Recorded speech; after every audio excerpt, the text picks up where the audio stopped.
Yeah, I think we can start this whole thing off if you want to give a little bit about yourself, even though people listening to this probably know who you are already. But if for the people that don't, if you'd like to give a little bit about yourself, what your work is, and how you came to be Dr. Bill Richards in this position right now, then and then yeah, we can get the ball rolling. Okay, am I right that this isn't live right now? We're No, this recording. isn't live. This is just recorded. Okay, good. Uh, well, it's great being with you. I enjoy these adventures, and who knows where all we'll travel in our thoughts and our experiences in the time ahead. Uh, let's make the most of it. How do I come to be here? Um, I was once upon a time 23 years old in a studying in a graduate school in Göttingen, Germany, and I volunteered to test a new drug, something called psilocybin I had never heard of, but it was supposed to give you memories from early childhood, and I thought that sounded interesting. I was studying my dreams at the time and viewed my head as kind of a laboratory. So why not? And I volunteered, and those were in the dark ages before set and setting was recognized. And I was led to a little basement room with a cot and an end table and a little narrow window looking out over the hospital garbage cans, and given an injection of psilocybin and left alone, which is not what we would do these days, But by some minor miracle, a very incredibly meaningful so-called spiritual state of consciousness opened up. And in many ways, the rest of my life has been footnotes to that experience. And so I went on to study more theology and comparative religions and psychology of religion, and became a clinical psychologist. And then was able to do a decade of psychedelic research at the Maryland Psychiatric Research Center at Spring Grove in Baltimore, working with LSD and DPT, dipropyltryptamine, primarily a little psilocybin, but basically in the treatment of alcoholism and narcotic addiction, and working with terminal cancer patients, and also in the training of mental health and religious professionals. We provided a legal training experience for people who wanted to explore their own minds. All FDA approved in those days.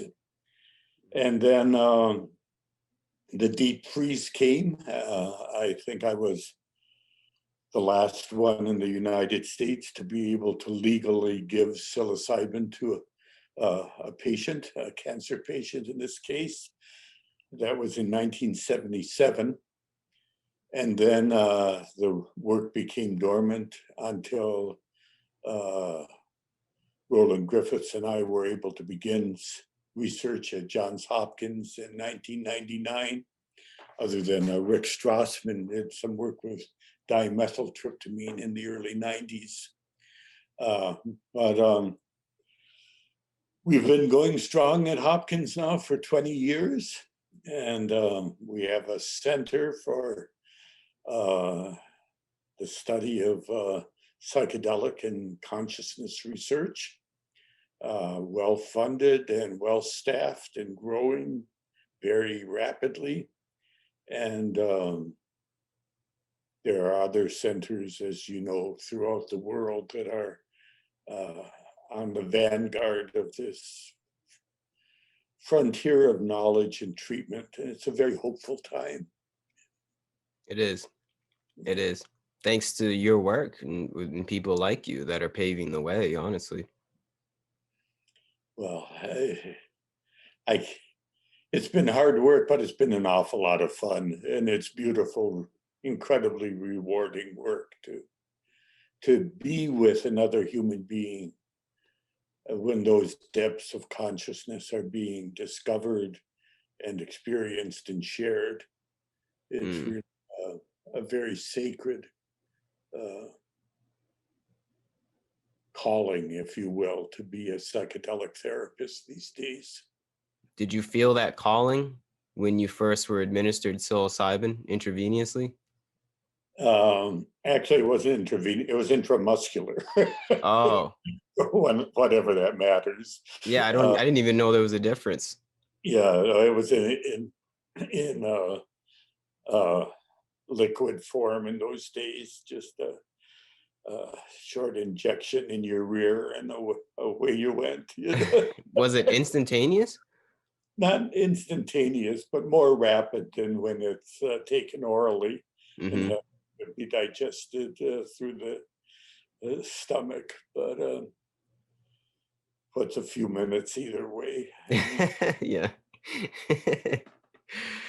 Wow. Yeah, so do you from these what I like about your idea of the psychedelic experience is it's not necessarily it's the molecule and it's not necessarily the substance that is responsible for people, coming to these insights and changing their ways and realizing a whole mystical union or, all of these different insights they come to. It's more so of the experience, right? It's more so of the set and setting rather than the actual uh, molecule itself. Do you think you can expand upon that a little bit? Because I think that's where currently we're kind of lost in translation, where people think it's all just about the psychedelics substances. When also hold the opinion, I'm like, no, it's more about the substances with the experience. Yeah, no, it's not a quote drug experience, you know, Hmm. but the psychedelic drug, substance, medicine, whatever you want to call it, what that does is basically unlock the door to these other states of consciousness. It provides an opportunity. And I don't think it does much more than that. And you can, depending on who you are and your preparation, you can ignore the opportunity, run away from it, try to manipulate it and control it, or you can move into those realms with a sense of courage and trust. And what I believe is very important is interpersonal groundedness, being with someone you can unconditionally trust, you know? Hmm. And uh, when the conditions are right with set and setting and dosage and purity of substance and so on, the realms that open up are usually profoundly therapeutic, revelatory, if you want to use religious language.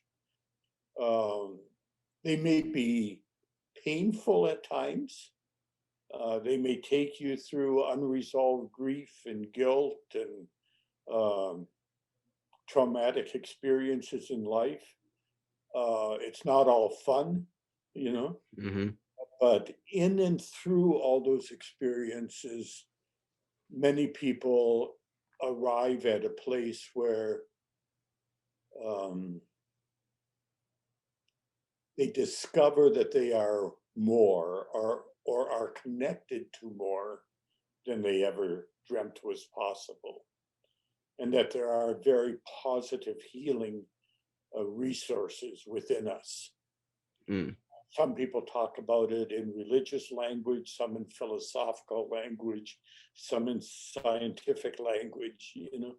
Yeah. But there's something deep within us or high within us, however you want, Hmm. that's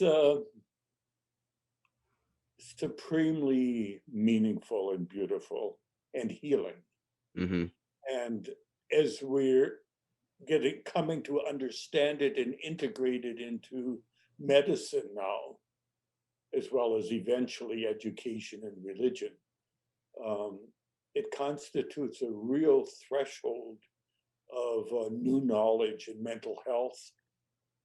It could really, in a way, give the profession of psychiatry its soul back. Mm. You know, Mm-hmm. there are many psychiatrists who went into the field because they genuinely cared about people and were intrigued by the richness of the human mind and how it worked. And so many of those well-intentioned people are kind of locked into adjusting medication of SSRIs every 10, 15 minutes. Yeah. And it's not, that's a prescription for a lot of depressed psychiatrists. Yeah.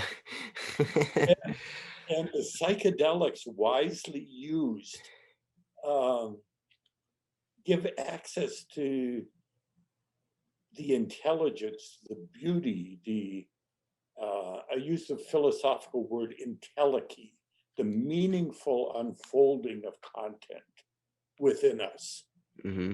and the awareness that often the mind knows how to heal itself, if you give it the support it needs. Mm. So do you think that these um experiences, is it the memory of the experience that people kind of hold in their heads that allows them to make the changes in their life that they need to, or maybe see life in a different light? Yeah. It's because of, is it because of like the mystical insights that they came to, these divine revelations, or wherever they went during their trip, that has allowed them to see life in a different light? Or are those things that come over our consciousness, the television screen of our consciousness as we're induced under the substance, is that just like a byproduct of it? Is it correlation, or is it causation? Yeah. The way I see it, it is the memory of the experience and the perhaps lifelong process of integrating and applying those memories, you Mm-hmm. know, uh, that is the healing process. Yeah. And that's a whole new concept in psychiatry, that the memory of an experience is healing. We know it, there's post-traumatic stress disorder where a negative experience can have Mm. lifelong reverberations. Mm. But we're not used to thinking about a positive experience having Yeah. life reverberations. I feel like there needs to be a term for that, right? Like the opposite of PTSD. Yeah, that's right. Uh, if you take a typical addict, for example, alcoholic or narcotic addict or cocaine addict, who perhaps has a history of struggles and succeeding and failing over and over and trying to get control over the addiction, has maybe lost several jobs, has had relationships collapse, is estranged from children, et cetera, et cetera. you know Mm-hmm. that person has all kinds of self-doubts, feelings of failure, uh, embarrassment, you know, feeling of hopelessness, you know. Okay, if you can help that person have or encounter or be had by, if you will, a transcendental form of consciousness, which includes a sense of intrinsic self-worth, of inner resources, the higher power of AA isn't an abstract concept. It's something that's directly known. Mm-hmm. Okay. Uh, you when you emerge from that experience, which may happen in just a few minutes or even seconds of a 6-hour psilocybin session in one afternoon, and that memory is vividly within you, it feels more real than this world of consciousness that we're in right now. Mm-hmm. There's something completely self-validating about it. Intellectually, we can say, well, maybe it's a big delusion, but it's mighty convincing Yeah. when you're in it. Okay. All Mm-hmm. right. When you have that in your memory, you can't view yourself as worthless anymore. Mm. You know? I know. Yeah. When Oh, you connected that, like the divinity inside of you, like that kind of like that right. essence. You know you are loved. Mm-hmm. You know that you're capable of getting control over the addiction. And you have perhaps a new appreciation for your body. What a wonderful thing a body is. Why would I poison it? You know, Mm-hmm. you know? Yeah, it's the temple.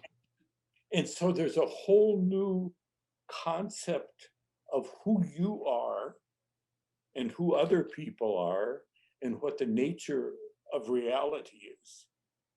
And so people will say, well, of course I can get control over my addiction. What's the Mm. big deal? Yeah. But it's the memory of that experience that's doing it. It's not just the chemical reaction, you know, Yeah. or a drug you have to keep taking like Prozac, you know? Yeah. That's not sustainable. Yeah.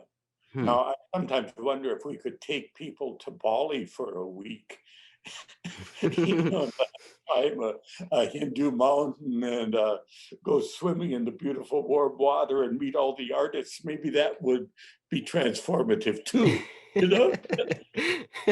Yes, it'd be a lot more fun. Yeah. It's quite amazing what can happen just lying on your back with an eye shade and some headphones and being open and exploring your own consciousness, Yeah. Yeah, it seems almost deliberate by these substances that are grown on the ground that are here naturally. I'm talking about psilocybin mushrooms. Yeah. There's no synthesization, there's no equipment needed. It's just literally something you grow on the ground, you eat it, and you feel this divine connection, just insights, and it just seems like it's meant to be. It seems like it's nature's messenger. That somehow it's the earth's chemical messenger to us. It seems too good to be true, and especially when you're on it, it seems too good to be true, right? Because we can describe it all we want, but then until you actually induce yourself under high amounts of psilocybin or whatever the substance is, then you kind of know what that feeling is. Because before I was introduced to psilocybin, I didn't really have. I was like a staunch atheist. I didn't really believe. I was kind of like rationale, 1+1=2, all material world type stuff, and I kind of saw all religions is just like it just doesn't make any sense. Like, why are people doing these weird rituals? And it just didn't make any sense to me. And then I started to gradually get into meditation and yoga, and then I was introduced into psilocybin, and I by myself one night decided to take it was like a 4 to 5 gram dose of mushrooms and laid in my bed and had this crazy revelatory religious experience. And all I did from the outside perspective was lay in my bed, and it looks like nothing special, but on the inside it is so glorious to the person if you're in the right circumstances. It's could be this like life-changing event like you described. It's really insane. And I don't know how back p- in when you were just when psilocybin was first being coming onto the scene, how when people took this, you must have had the realization like how are people not talking about this more? Because I know that's what I said the first time I had the experience. I was like, how is this not in the limelight more? How is not every single human being exposed to this?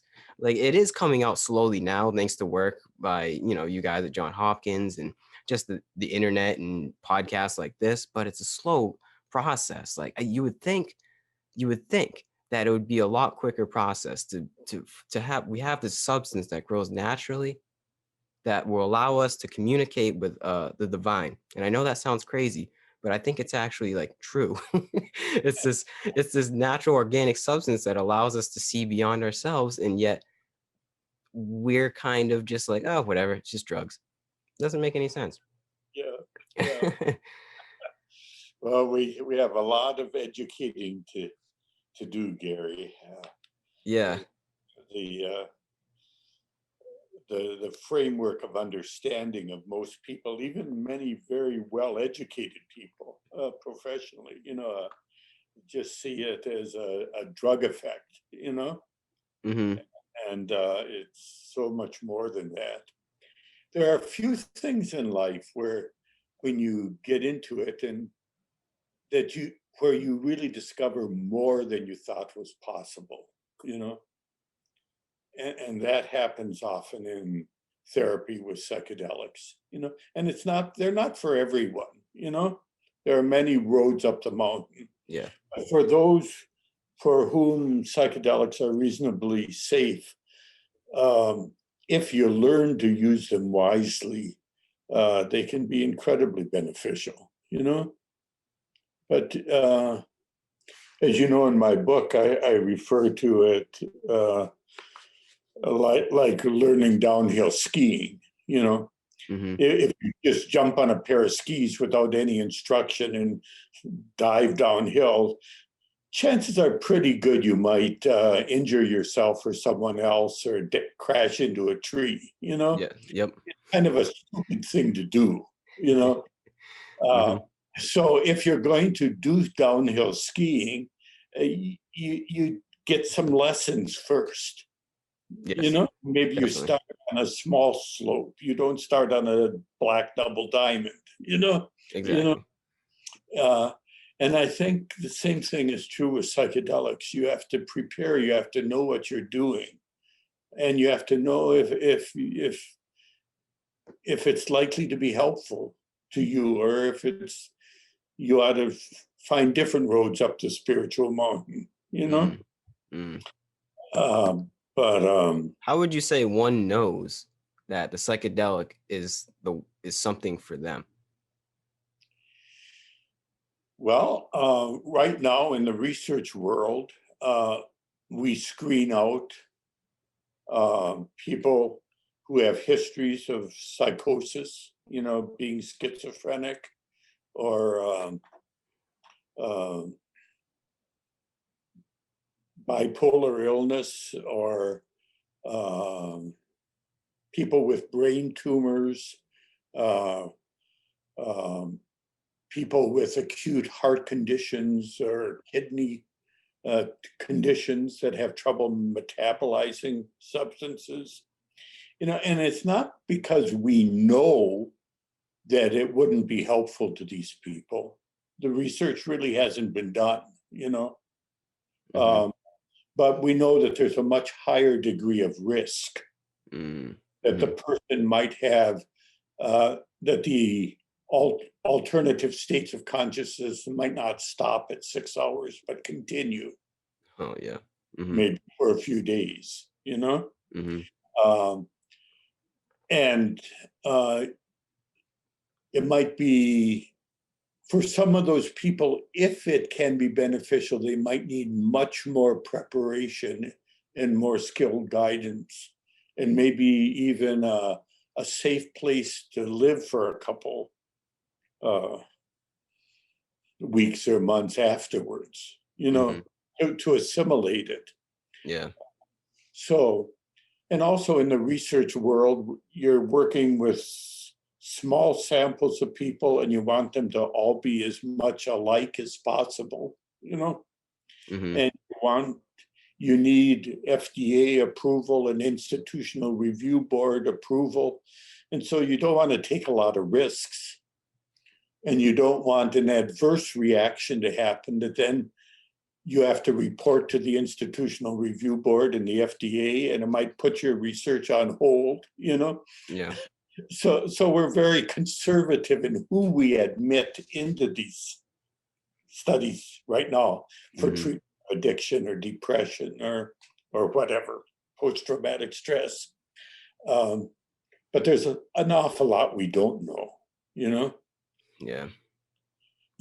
To go back to the skiing analogy, we don't make skiing illegal Hmm. because some people crash into trees.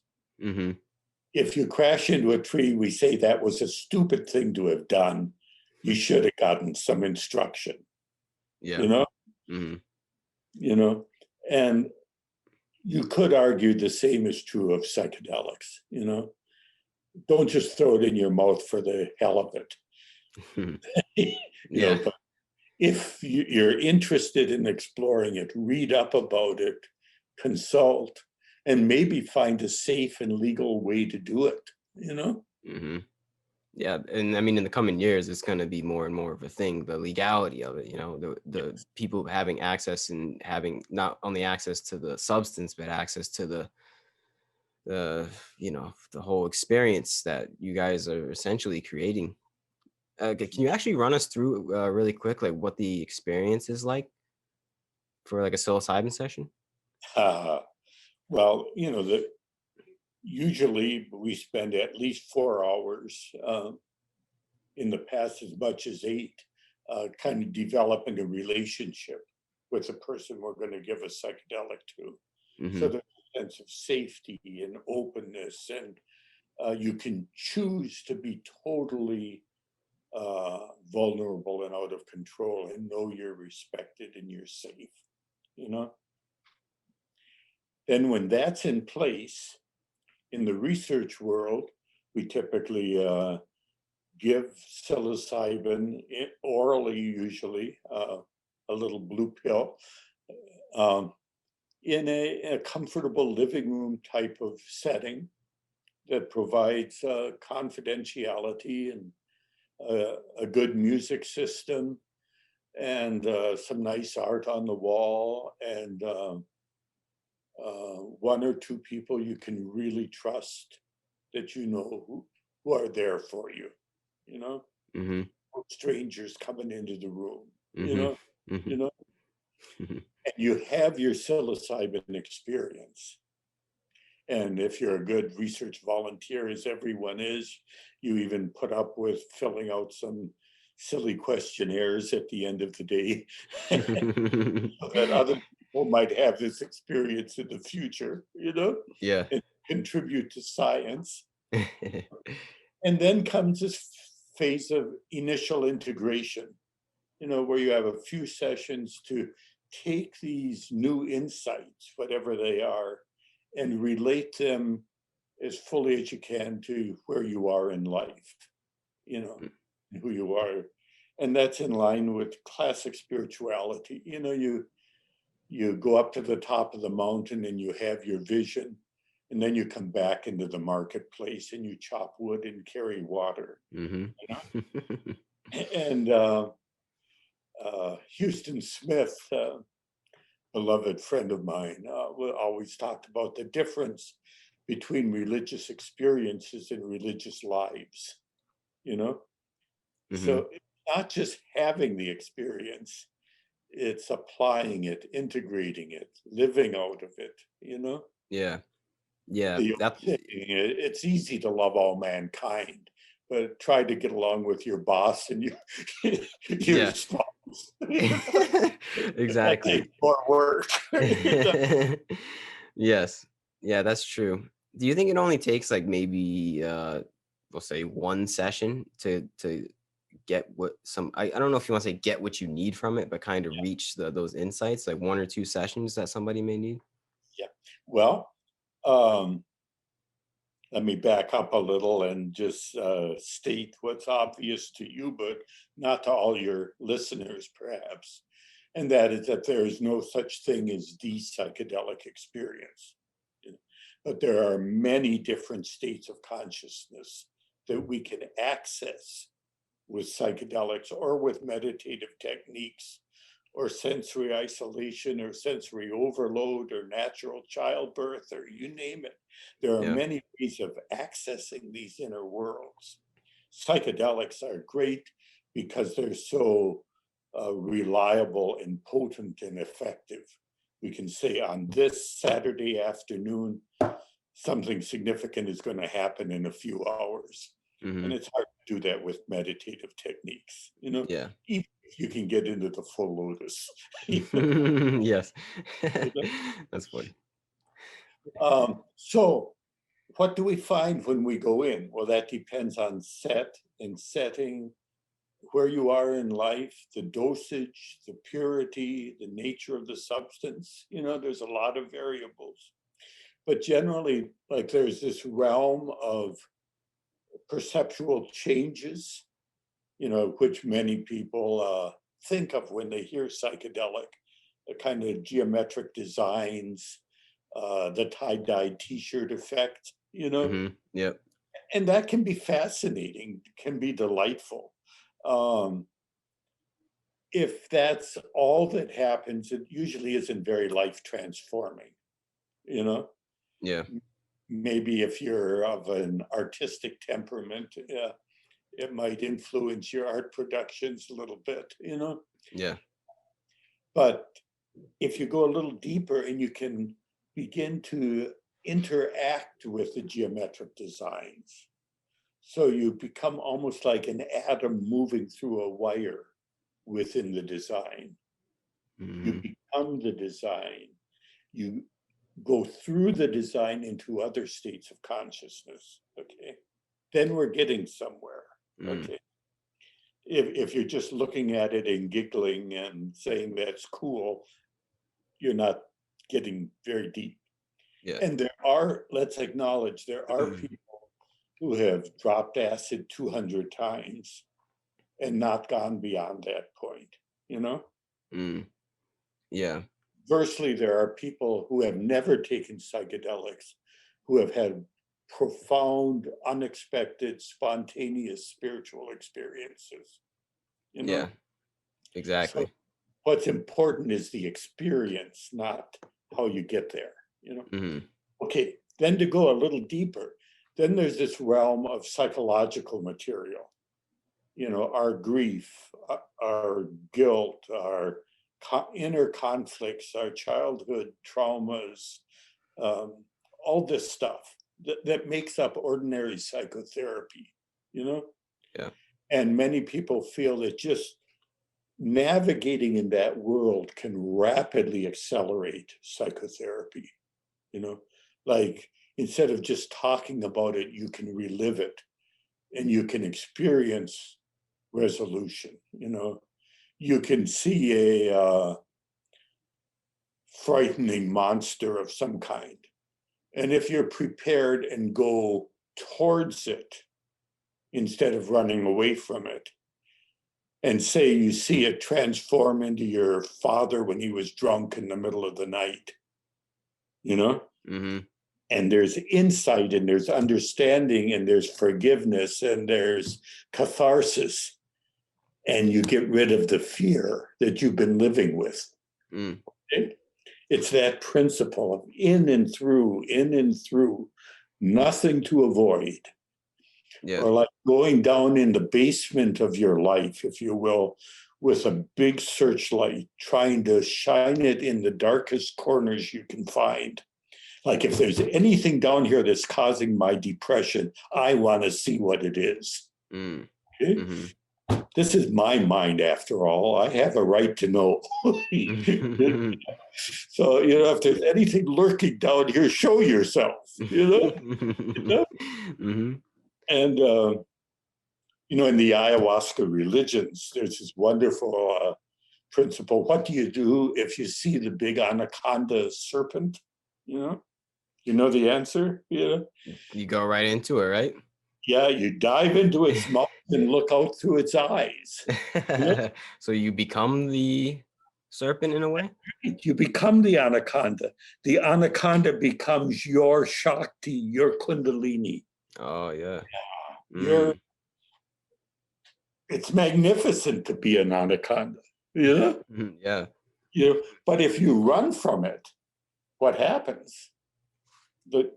You have a nightmare. It gets bigger, you get smaller, you wake up in a cold sweat. What's happening there is you're running away from an opportunity for discovery and resolution, but you're not ready for it. You're not grounded in a relationship where you can go towards it. Okay, so there's this whole psychodynamic realm. then, if you will, beyond that, there's this symbolic, visionary world that Carl Jung called the collective unconscious. This world of gods and goddesses and precious stones and ancient civilizations and absolutely incredible, vividly detailed, colorful mental imagery. Where does that come from? Do you know? I don't know. No. Do you No, know? I don't either. Somewhere. I Yeah. don't know where. Is it genetically encoded in us somehow? Is it spiritually accessed, whatever that means? Yeah. We know that people reliably encounter that realm. And there's the vision of the Buddha, the vision of the Christ, the vision of Kuan Yin or the Virgin Mary. Onward, onward, onward. Old Aztec religion, you name it. Yeah. And people have these experiences reliably, and they're just amazed by them. Like, where did that come from? I never learned that in Sunday school. Yeah. Yeah, it's not part of my enculturation, you know? And Yeah. I think it's really, we have empirical validation, I think, of Jung's collective unconscious, that within us, there really are experiences that don't arise in our childhoods, in our development, that we are more than we know of ourselves. Yeah. It seems to be we have some kind of imprint on our DNA. I've heard Yeah, that from a lot of people as well, but I mean, how do you prove that? How do you go about having an experiment with that? I don't know. I don't know. All we know is it gets reported over and over and over. And then, if you will, beyond that, if you want to think of it as distance, are these transcendental unitive states of consciousness. What in Hinduism is described as the drop of water of the Atman merging with the ocean of Brahman, or the Protestant theologian Paul Tillich called it the ground of being, okay?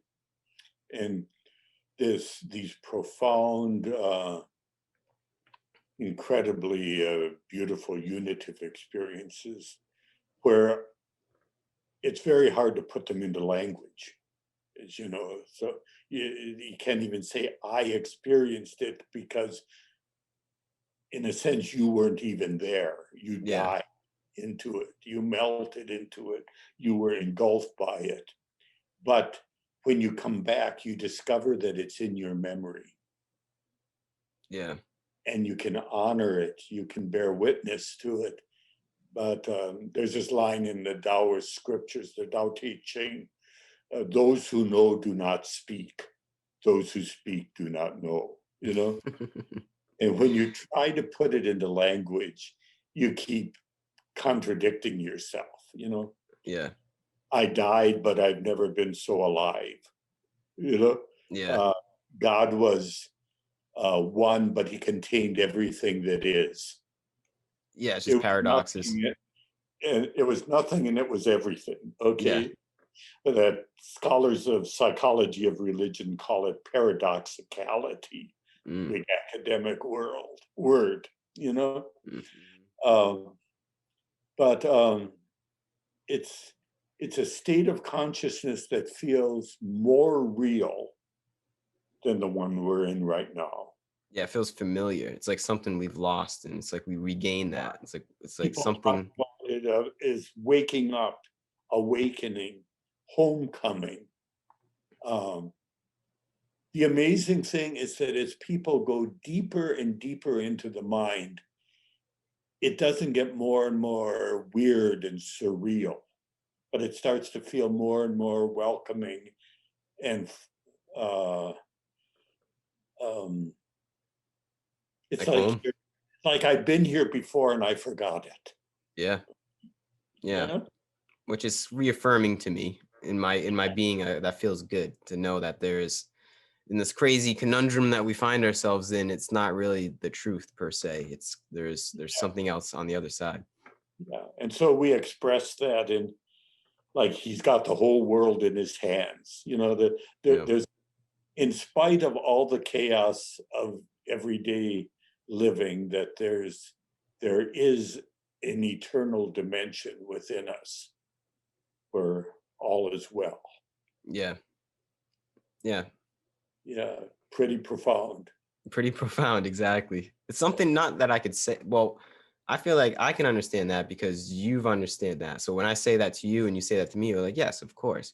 But you say that to somebody that hasn't experienced it, they're like, well, yeah, I guess, but you don't know until you feel it.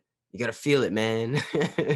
Right? You have to, you Yeah, really just something you just have to and it's experience. both a feeling. It's not just emotion. It's intuitive knowledge. Yeah. You know? Sacred And knowledge. sacred knowledge. That's why I called my book Sacred Knowledge. You It know. really is. Yeah, but we're not used to respecting intuitive knowledge. You know, intuition is a woman's hunch. You know, it's Yeah. not the platonic way of discovering truth. You know, Yeah. uh, so it's a whole way of discovering truth, if you will, that our culture has tended to devalue. You know, I mean, we do trust it. Do you love your wife? Do you love your kids? You know, why? Well, I just do. You know, Mhm. it's kind of an intuitive commitment. You know, Yeah. I give my life for my child without thinking twice. You know, Yeah. Mhm. yeah. Well, it's that type of thing, that knowledge, that certainty. You know, this is. I'll bet my life that this is true. You know. Yeah. And it just comes down to love. That's pretty much what you were describing. This is the force of love and the actions that you take with the force of love is like you know that it's the right thing, right? It's there's something you described in the book. I don't know what you said word for word, but paraphrasing is this is coming to this revelation about life and how at its core, at our deepest of deep, our highest of high is this somehow we're being propelled through time and through what's propelling us. It seems to be this force of love, and you can't really explain it any other way. you know it sounds hippie-ish, but like it makes sense, when you experience it and you really feel what that love feels like, that unconditional love. And there's really no other way to act after that that is the way. Yeah, I'm fond of quoting Dante Alighieri at the end of the Divine Comedy, where he says, quote, I think it's the very last line, it is love that moves the sun and other stars. You know? Mm, So I think he's writing out of his own mystical experiences. But that this love isn't just a mushy, sentimental emotion. It's yeah. an intelligent, creative energy. You know? Hmm. God, you know consciousness, infinite consciousness, whatever label you want to put on it. I think that's the thing, is like this is all different labels. we can we That's can right. call it millions of different things, but like Yeah. as long it just really comes down to you have to feel what that God is, what that love is, and to know. And once once you open the door, you always know what's on the other side of the door, I like to say. And yeah, it's really that simple. Yeah. And it's wonderful the way people who have these experiences aren't limited by language. You know, uh, if you want to call it God, that's fine. If you don't like the word God, call it whatever you want. You know, Yeah. Hmm. uh, Edmund Sinnott at Yale, the head of biology, called it the purposive properties of protoplasm. Can you say that again? The purposive properties of protoplasm. You know? Okay. So it sounds like the order just, yeah, okay, I get it. I get Yeah, it. that was it. You know, you can call it the nothingness, the void that contains all reality. You know, these are just words. They're sounds in the air, you know. Yeah. Yeah. Uh, but, you know, you get the mystics of the world religions together and they get along just fine together, you know? Yeah. Because it's Yeah. all it's about, it's not about you know, the story of the finger pointing in the moon. It's not about, people get lost at the That's finger right. pointing, right? And they don't look at the moon. That's That's right. that's what it is words are only directions. They're only symbols to really show us the way. But That's right. you know, the way is everybody's own way, and then once you're on the way, you have to walk the path in your own way. But Yeah. it's a subjective experience that we all come to. Well, not we all come to, but we all have the ability to come to. And yeah, don't get lost in the symbols. Don't cling to symbols. Yeah. It's not only look pointing at the moon, it's pointing at the galaxies and nebulae out there. Yeah. You Mm-hmm. know? And yeah, I enjoy especially working with psychoanalysts who are have grown up being loyal to Freud or Jung, you know, and then they start looking where Freud or Jung were looking, you know, Mm-hmm. And yeah, and that seems just like another form of dogma, right? To Freud or that's Jung. right. Just like any fundamentalistic religion, but to look in that direction and build on it and appreciate not only verbal language but the language of music and poetry and art, you know, Mm. literature, trying to express uh, these realms of experience, you know. Yeah, that's true because I think music and literature and any kind of art, movie, whatever it is that humans want to create, I think there's a certain way to put that experience, this transcendental experience that words cannot, and only sometimes. Like sometimes, you know, there's certain paintings you could look at and be like, it'll hit you in a certain way, or Mm, some pieces of music that could just hit you in a certain way, and it's just like touching on that weird intuitive knowledge. And I don't know if it's like touching on the same frequency that the artist was on when they were making it, but there's some kind of connection that isn't really necessarily through like a informative approach of like reading a book or just listening to a podcast or something. There's something special about art and really music. Like there's something really special about a beautiful piece of just music. And I'm not talking about like a pop song, a 3-minute pop song, like an actual a well-built piece of just like a symphony. Like there's just something special about that touches upon our being at a level that we really can't even describe. that's right. Yeah. Yeah, people with psilocybin will often say they feel like they're entering into the mind of the composer. Mm. They're becoming the music. Sense the music as a language communicating some ultimate truths about the structure of reality, you know? Yeah. And boy, that's one of the research projects waiting to be done is to provide psilocybin experiences for um, composition students in music Oh, schools. wow. You're gonna get some really good music after that. Yeah. Oh, wow, that's awesome. Yeah, why not? Why not? So this is the same exact sessions that you're administering now. You just have a different group of people, and those people would be musicians. Sure. Hmm. And That's let's do interesting. a study while we're at it. Let's do a study with quantum physicists. Yeah, right. Why not? Exactly. Like just try. Yeah. Like there's so much to be learned on these different types of brains or different ways that these substances can help these creators. And yeah, man, that's great.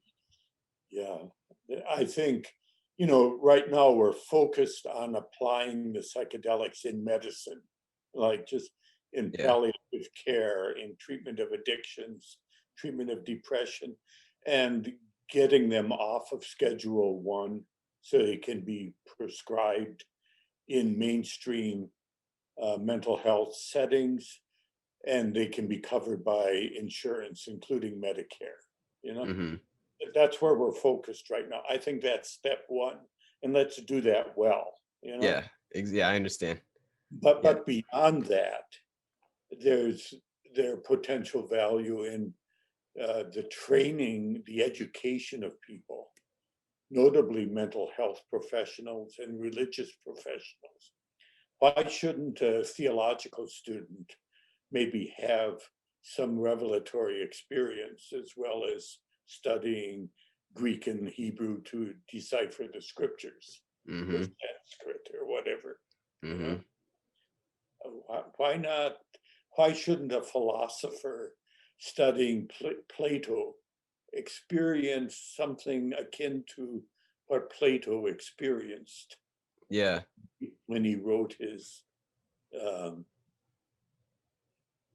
uh, wonderful stories back there, you know? Yeah. I know what you mean.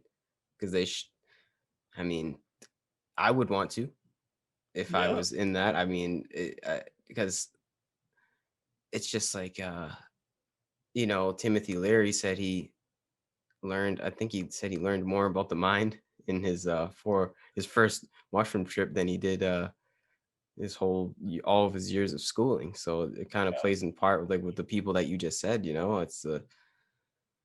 it's just so much that can be dove into and the things that we can unlock in our mind. And it's just unfortunate that, we're currently still living in the remnants of the drug war.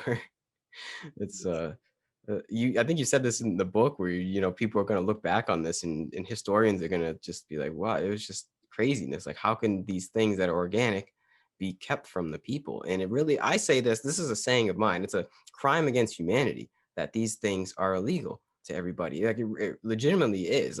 Even though, like, most the popular opinion of it, it's like it's drugs, people could be doing stupid stuff on them, but like, the cat's out of the bag, man. Like, we can't keep, like, there's literally lives that are being lost due to yeah, mental health, and not even just like literal lives of it's like actual people not living to their fullest extent because they have some kind of ailment, or they just need that oomph to like see the bigger picture. And right now, that's not really possible unless you want to conduct some illegal activities. But that's not the ideal approach. yeah. I couldn't agree with you more. And yet I feel a little caution in that these drugs have been around, well, we know at least since 5500 BC, you know, Hmm. and maybe since the dawn of man. Yeah. And over they have emerged in societies and then they've been suppressed, you know, and they emerge and kind of like mushrooms. Yeah, right. They There come they and are, go. and then they're gone again, you know, Yeah. and they're just emerging in our Western technological society. And we got to be smarter than we were back in the 1960s, you know. Yeah, Um, like less sensationalistic. yeah, we don't need the sensationalism from either side, you know. Yeah. Uh, we need good, solid education, good, well designed research studies, respectful dialogues with the FDA and the equivalent of the FDA in other countries. Hmm. Uh, we don't want to harm people, but if this can really be helpful to many people, let's figure out which ones and how to go about it safely and Hmm. how to train people to educate and guide people safely, you know? Yeah. And then we've got a revolution in mental health care and maybe in the exploration of the mystery that we are. You know? Yeah. Yes, that's the biggest thing because What nobody a knows. frontier to be on. Pretty exciting, you know?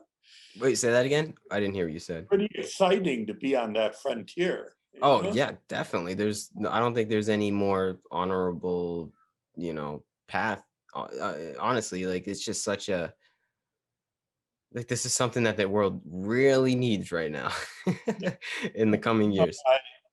I teach at the California Institute of Integral Studies based in San Francisco, CIIS, which Mm-hmm. has a program for training psychedelic researchers and therapists. Right now, it's a 9-month certificate program. Mm-hmm. But the people applying to that program, I mean, there's 450 trying to get in for next year, and we can only accept half of them. Oh, But they are such impressive human beings. I can imagine. Ones I've interviewed, Mm-hmm. they're, I mean, these aren't whacked out hippies. These are people with 100 publications and good relations with the FDA, you know, and people who have supported schools in Tibet and lived with indigenous communities in South America, et cetera, et cetera. And they want to have the cultural approval to do research on this frontier. Mm, They feel called to it. They're excited about it, yeah. and why not? Yeah, exactly. Yeah. That's Yeah. amazing. Do you think that like the sensationalism of the 60s kind of almost led by the, the turn on, tune in, drop out from Timothy Leary was kind of a setback in a way, kind of like made people shoo away the idea of using psychedelics responsibly? Yeah. Well, I don't think we weren't prepared for it then. Mm-hmm. Not even Timothy, in spite of his best intentions. How well did you know him? Pardon? How well did you know him? Well, I knew him pretty well. I met him after he was fired from Harvard. Mm-hmm. For a couple of years, I would go out to Millbrook, New York on weekends and Oh yeah. did very fine seminars there, very respectable people. Mm-hmm. Um, uh, and Timothy was very supportive of me, I would say, kind, respectful.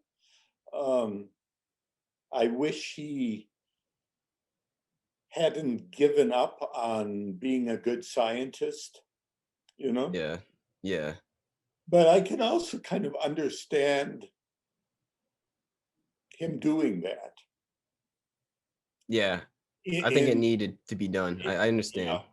in the climate of his day. Yeah. What's different now is that, the old scare messages from the 60s, some of which were even in government pamphlets, sort of implying psychedelics are going to make you jump off skyscrapers and have deformed babies and so on. You know, we know that that's not true. Yeah. And it just doesn't carry weight anymore. That even those who chose not to take psychedelics in college generally had friends who did. And most of those friends turned out pretty decently. Yeah. Mm-hmm. They're not on back wards drooling somewhere. Yeah. you know, in fact, some of them are highly creative, intelligent people. Yes. Yeah. Uh, Definitely.